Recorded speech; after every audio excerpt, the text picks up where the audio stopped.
Right, so this is just a lot of words that I wrote in the space of 5 days, roughly speaking. And this stuff is hardwired in our brains, whether we believe in it or not, because it's in the atmosphere, so to speak, because we live in the Western world. And the mind figures things out through stories. We figure things out through stories. Everything's a story, really, the way the mind sees it. This may be very triggering, so remember to breathe through that they're only words, they're only ideas, it's only questioning ideas that are thought to be known, and saying, well, what if something more? Christ, as a rainbow, comes to bridge the gap between black and white polarity. And then there's a picture. The trouble didn't start after I ate the apple. It was after I ate the mushroom. That's when the snake started talking. Nice little cartoon.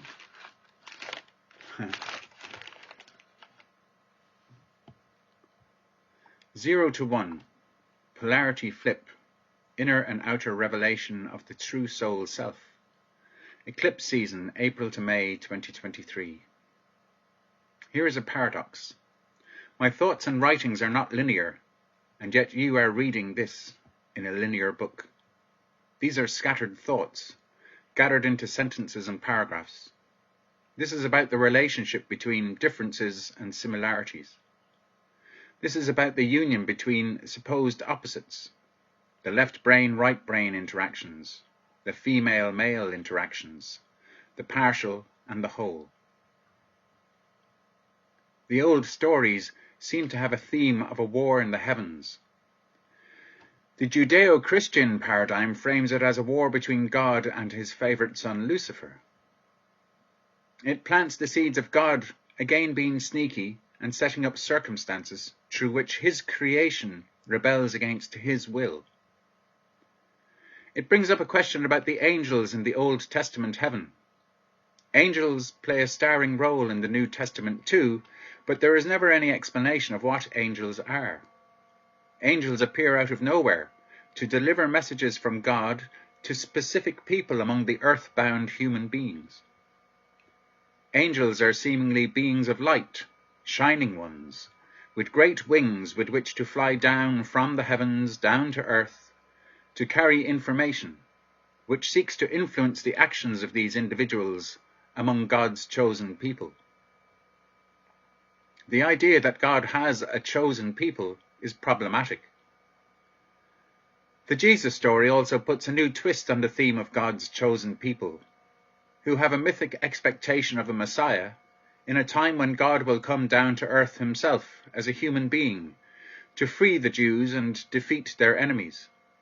God's chosen people, who had been enslaved since the time in which the Babylonians destroyed Jerusalem, usurped the temple, and plundered their treasures, about 6 centuries before Christ. The Old Testament is a prophetic document which inserts information from the future into the present time when the parchment was supposedly written. The destruction of the temple was seen as a fulfillment of prophecy. God's chosen people are taken into captivity, into Babylon.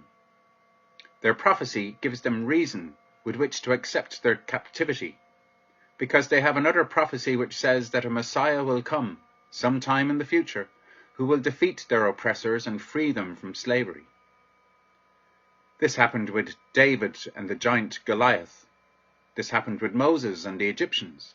This happened with Daniel and Nebuchadnezzar II of Babylonia. Something very different happens with Jesus Christ. He does not unite the Jews as expected, but actually divided the tribes into turmoils of conflicted beliefs, and defies the expectation of a Messiah who will militarily defeat the Romans and re-establish the state of Israel. State of Jacob? He travels the land, performs miracles, and speaks of how he is receiving instructions from God the Father in heaven to break the old Judaic religion's traditions and rewrite the Hebrew law in a New Testament. He tells the Jews that his new law is universal, not just for the Jews, but for the Gentiles too.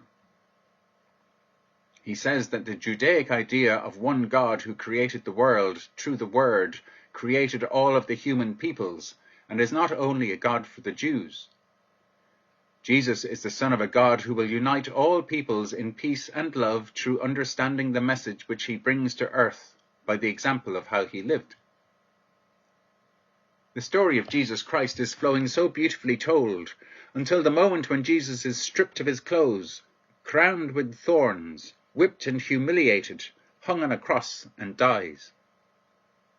According to modern-day history, after Jesus' lifetime, the Jews, like an angry wasp hive mind, began to make a noise demanding a military revolution.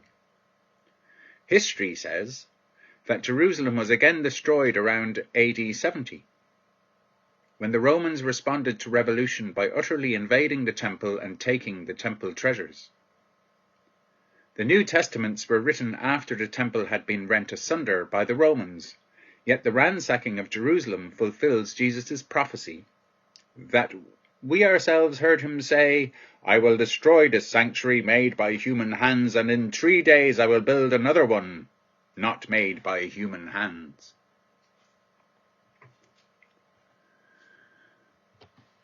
That was Mark 14:58, and here is St. Saul, in 2 Corinthians 5:1. "For we know that if our earthly house of this tabernacle were dissolved, we have a building of God, a house not made with hands, eternal in the heavens." Atheists, historians, believers, and apologists have argued for centuries about the authors and the authenticity of the Gospels, but I'm going further and calling into question the whole of the Old Testament as well as the New.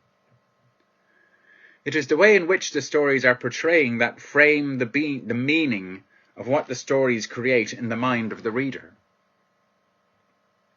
History says that the Romans got their dirty hands on the sacred scrolls of the Old Testament, and logic says that the Romans plundered those scrolls and wrote the Christ chapters to herald the dawn of a new age, the New World Order of the One World Government. It is said to be 2,000 plus years since these events are said to have happened. The history of the written word over the past 2,000 years is very sketchy indeed. But the pattern of prophecy as the shape of things to come is a linguistic and logical framework of prediction, present to the present. The written tradition has to squabble over the interpretations of scraps of scrolls, of parchment, parched with a terrible thirst for the waters of life. These Hebrew Jews of the Old Testament are living in the desert regions. The sun is fierce and life is harsh, in reflection of the climate and the environment. There are many different tribes and nations continually fighting over space, overrunning each other's encampments, murdering and enslaving each other over time. The Old Testament is a document which keeps score of all these battles and fortunes won and lost. It is as though Jehovah is in an ongoing battle with the gods of other peoples, and the Jews are his people. It is as though the fighting of wars and conquest of land, the plundering of treasures and enslavement of peoples, is the theatrical purpose of earthly life. The Babylonians, the Egyptians, the Syrians, the Gentiles, the Jews, the Romans. There are no biblical parchments that explain how there are all these separate tribes and cultural nations, of how they began or where they started, of when they began to stray into each other's territories. The Chinese, the Caucasian Russians, the Africans, the Aborigines, the indigenous Native American, the Mexicans, the Amazonians, the Tibetans, the Indonesians, the vast tribes of India, as well as the Irish Western Europeans, all have their own territories and cultures and God concepts. They all have their storytellers. They all have their languages, their cultures, their conceptions. All cultures are story. Story is how language conveys meaning from one generation to the next. Story is evolved over time. Each generation generated new adaptations to the story so far, from mythic past to far-flung future. The future eats the past in the present. The future influences the past as present from the future. The story does not make sense until the end. The present time is where the point of a pen is spilling its blood onto parchment. The life of Christ spills his sacred seed as he invokes God as a God of love. Merely by casting the seed ideas, his story will take hold if his timing is fertile. The Jewish Eve took the apple in Eden, and she and Adam were cursed alongside the snake to be reviled among men, for bowing down to temptation, for taking what was not yet given, for cheating and stealing of the fruits of creation when the time was not yet ripe. They did not wait for God to say, "Remember when I told you not to eat or touch the tree of knowledge of good and evil, and not to eat of its fruits? Thank you for trusting my word and allowing me to explain why this tree is dangerous to touch. Now that you have been continuing our walking talks in the cool of the evening, you now have a better imagining of what you will face when you eat of that apple. You now have a deeper understanding of why I created the material earth and why I created you in my image, to conceive of entering into the deepest, darkest density of my creation, in order to know how life feels. My childish creations, you are my heart, as I am your mind. Earth is my mother, as form is my brother. I need time and experience in order to grow in wisdom and love. When heart invoked mind to create form of mother through the word, the conception was before and beyond time and space. Creation happened in an instant. First light arced from dark, as heart felt love and body came into being, responding to the mother's desire. Love vibrations both separated and entwined the dark and light with body and soul. Heart stretched between the dark-light polarity in a beautiful rainbow spectrum clarity. Starlights appeared out of nowhere, and planets, galaxies, black holes and nebula too. Empty space was suddenly densely populated with infinite detail, glittering and sparkling with myriad hues. Dark Mother desired light, and in our lovemaking we sparked heart, and form came into being. I know of no other way of describing it, but this is the image in which you children were created. This is how it happened, as far as I know so far. In this Garden of Eden is the tree of knowledge, which I told you to be conscious of. The fruit of this tree holds a frequency of chemical equations which, when ingested, will trip you up and make you fall in time. You will fall into a lifetime when you will experience identity as separate parts seeking to understand yourself as whole being. You will bring my light into densest dark with your love in time to inform the mother that I do love her creation and help her to feel my love for her. Without heart, there is no love to unite the split cells of creation. There is a gap where love is not yet made manifest in creation. This book is written backwards. The end comes before the beginning. The last shall be first, and the first shall be last. The frauder grows wise as his children teach him of their innocent discoveries. In my telling, perhaps the Jewish soul ate of the apple in haste, without wisdom, as fools to suffer consequence. In my telling, perhaps the Irish soul waited and saw the fall of the Jewish soul fragmentation down deep into manifestation. Eve was tempted with a choice. Eve was encouraged by the snake's suggestion. Eve made a choice to bite from the apple now, without waiting to ask God-mind, why not eat of this apple now? God tended to his children in the cool of the evening of every day, walking with them and talking with them. In the Jewish version, Eve and Adam are innocent and trusting and naive. In the English telling of the Jewish version, Eve and Adam are innocent and trusting and naive. When the serpent advises Eve that she can eat the apple of the tree of knowledge, she could have waited, but she chose to be hasty and did not even inquire of the serpent as to how he had acquired his knowledge. God said, "Don't touch the apple." The serpent said, "Feel free to bite into the apple." Eve simply agreed and acted as directed in full trust. Eve offered the apple to Adam, and he also acted in full trust. As soon as they ate of the apple, both female and male disappeared from the Garden of Eden and found themselves in an alternative reality, in which they saw that they were naked and ashamed.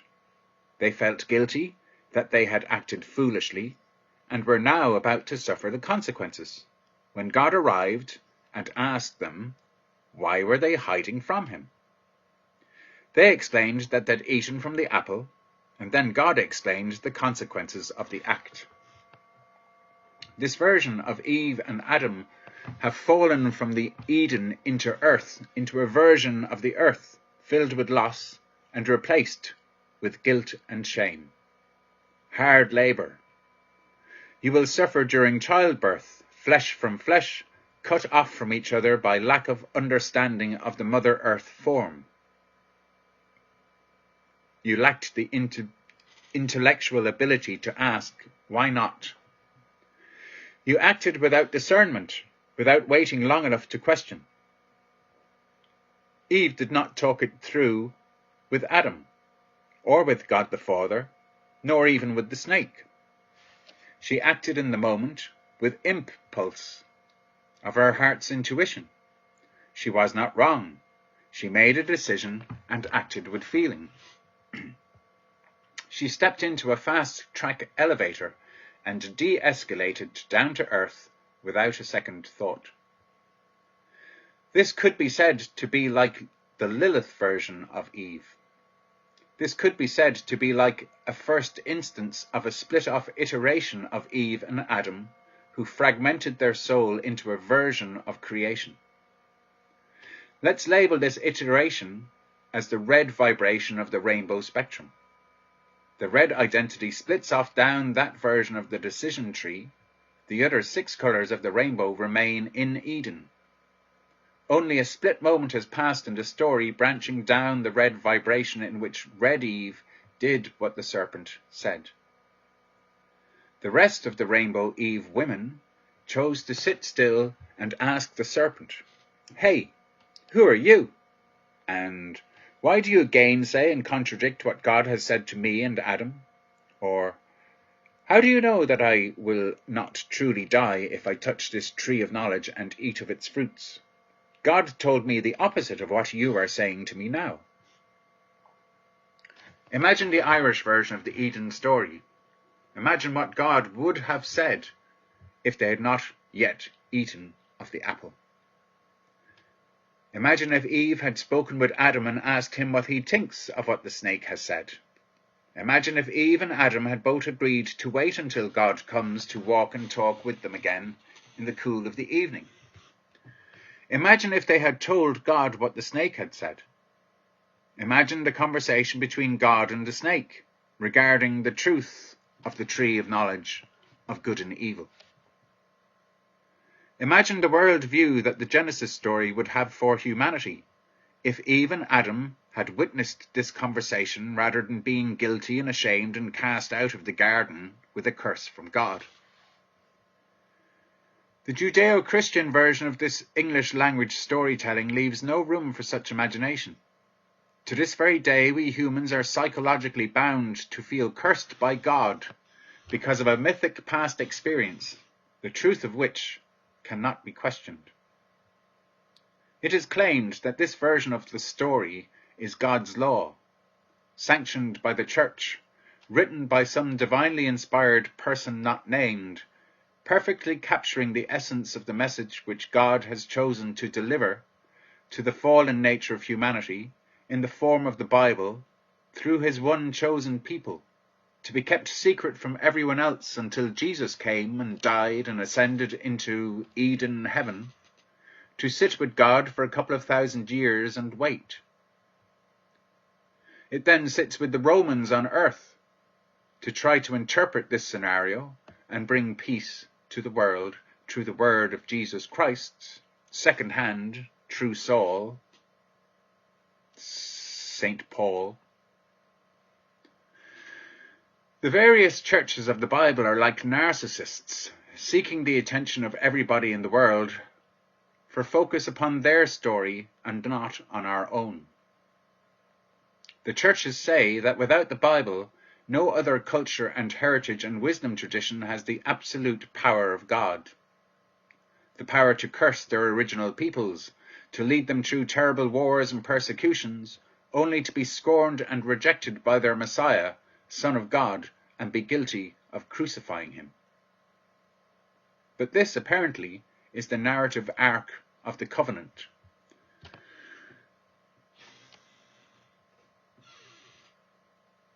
Yet the Romans, who performed the execution on behalf of the Jews according to the Bible, decide a few hundred years later to compile the Jewish texts and write a carefully crafted and curated version of the world according to their interpretation of both the Jews, Jesus, and their one God complex equations.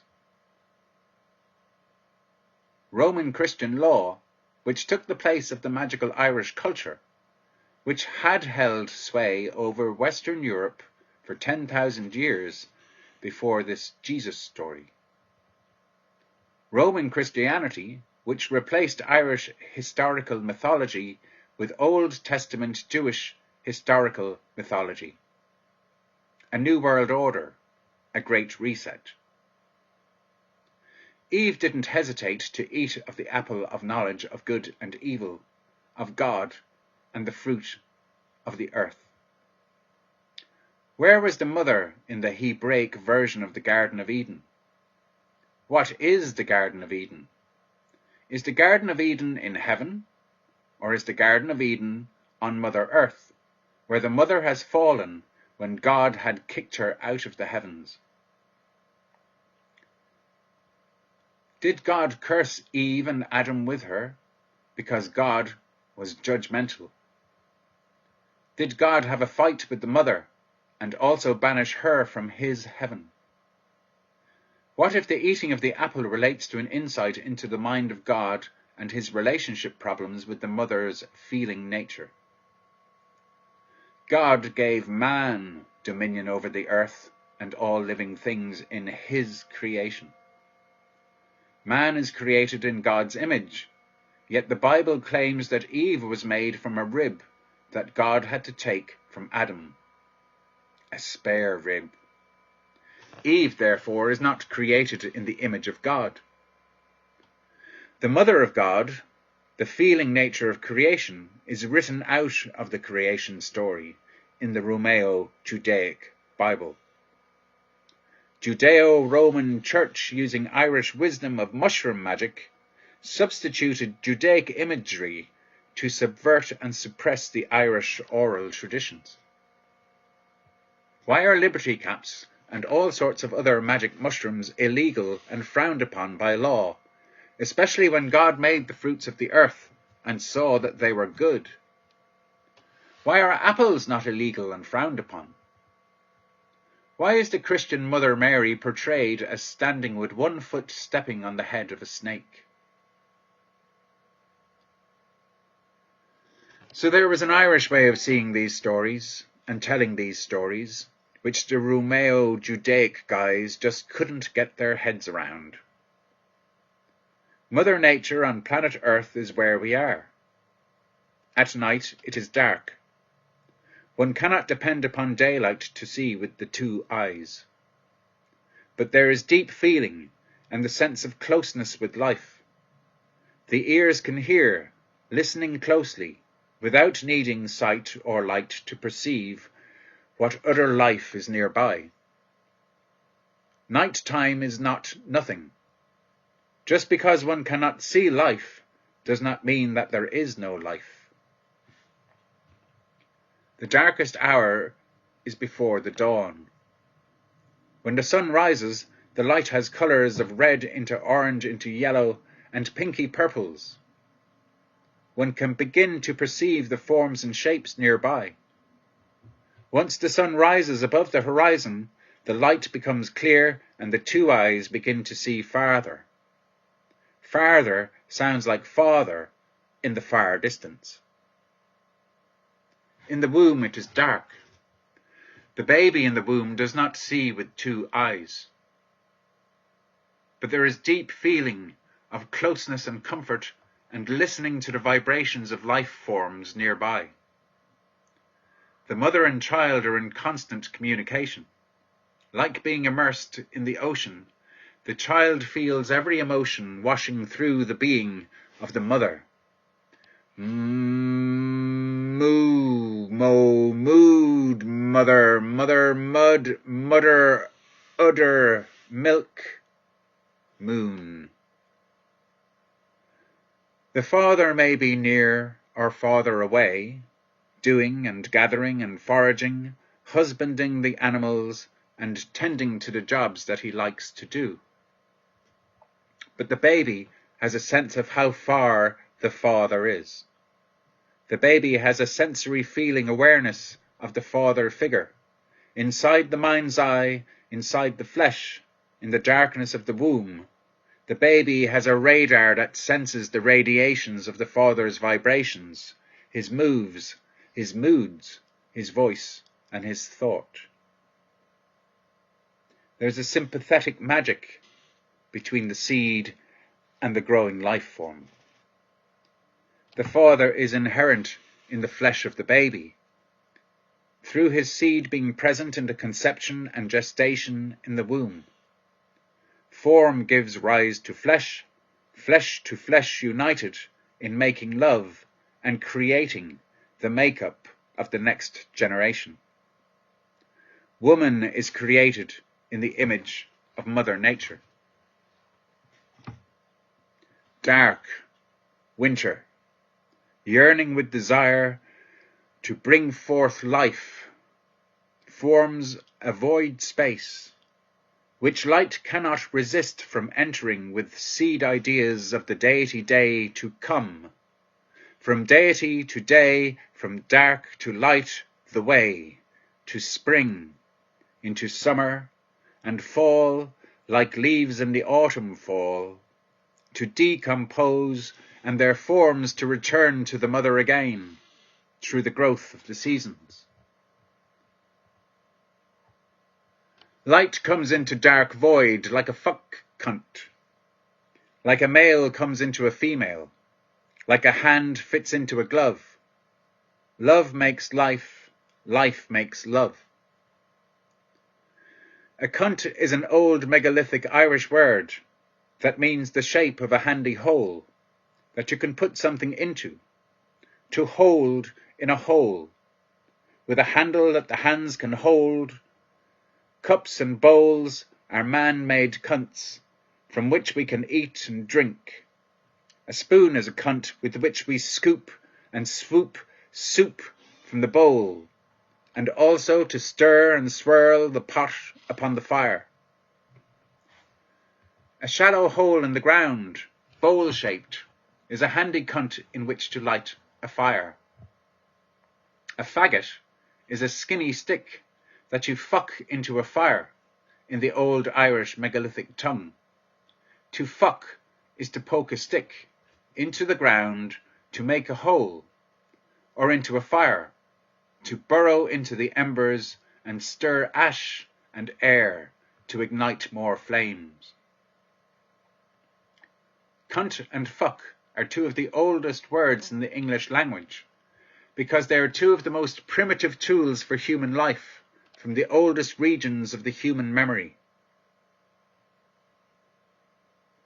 Neanderthal peoples roamed the earth for a very long time before modern man got all mental about time.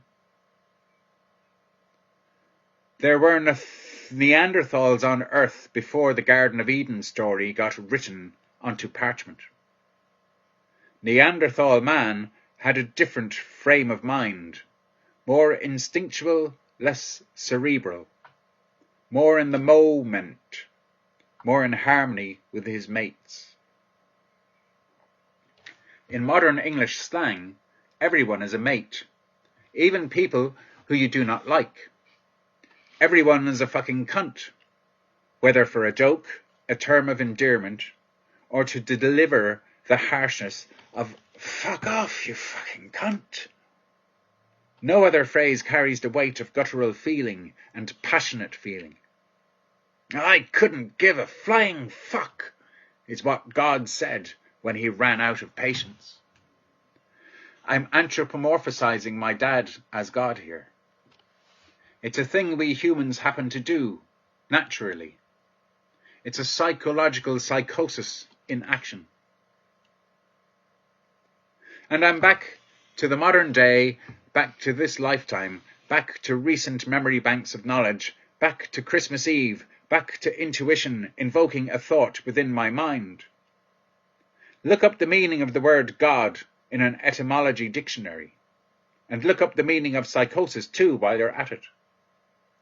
Where and when and why did that intuition strike me so very suddenly and with such determination that I actually did follow through and type the words into a search engine of the World Wide Web of machine information to seek and find the answer?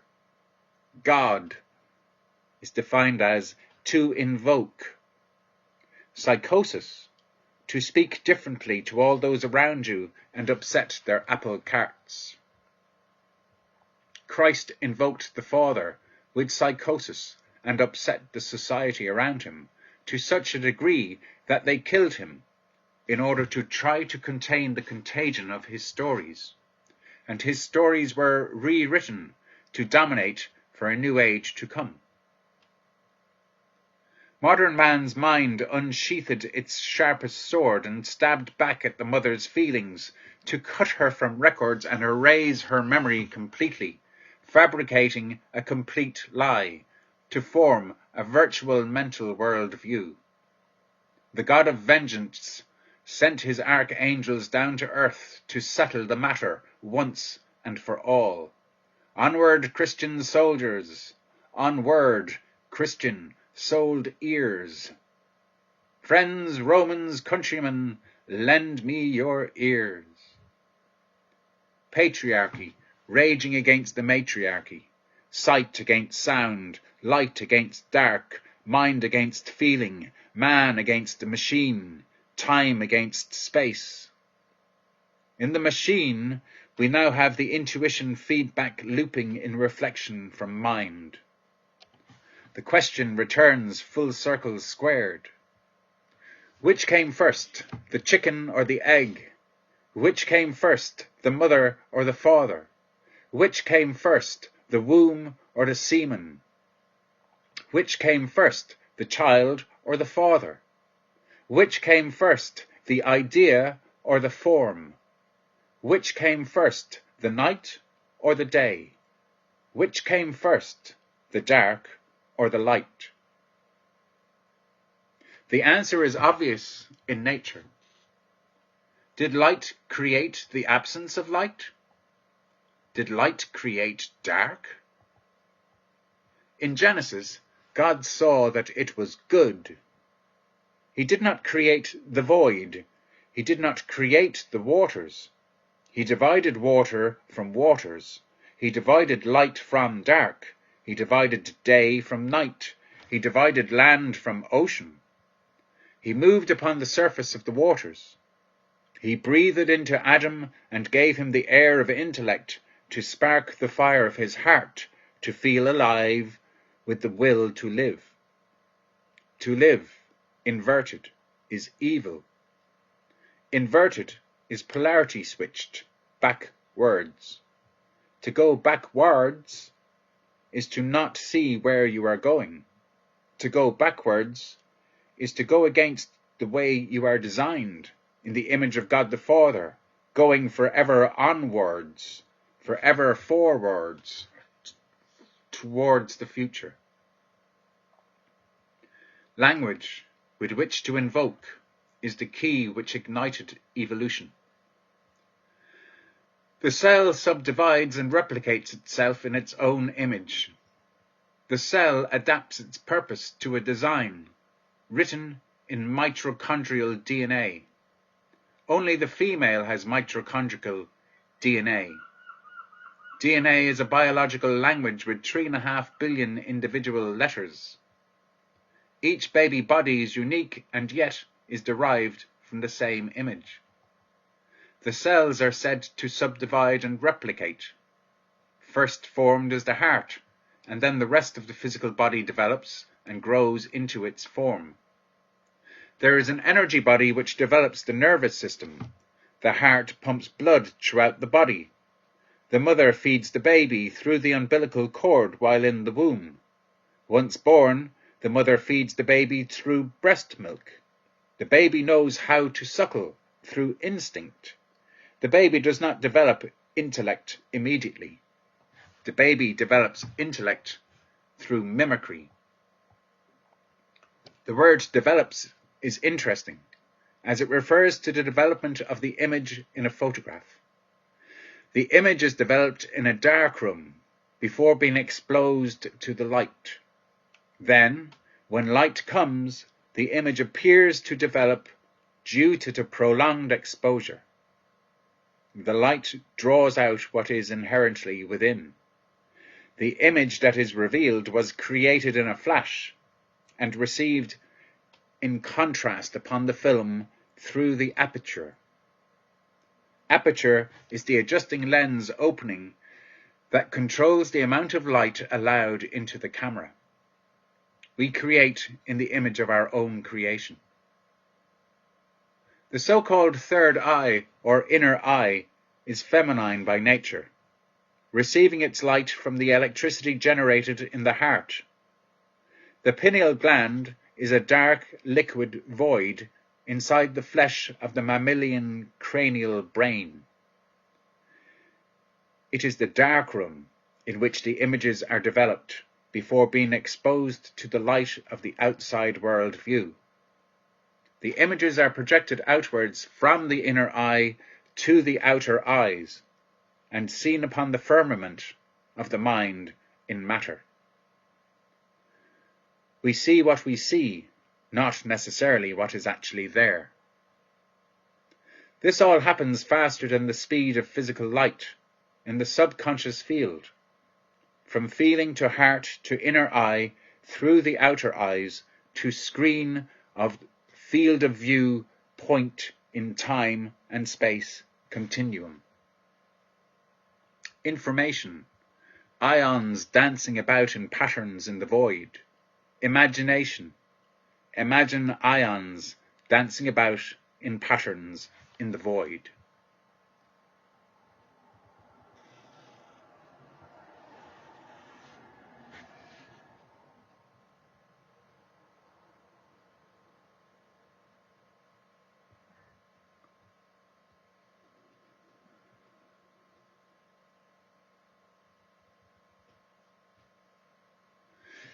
There's tons more, but that'll do for now, won't it? So, I mean, it's not a finished work, and that wasn't a brilliant reading of it, but it's enough to pass on some information and perhaps have some encouragement as to whether it's helpful to anyone out there. So leave a comment if you will. Thanks.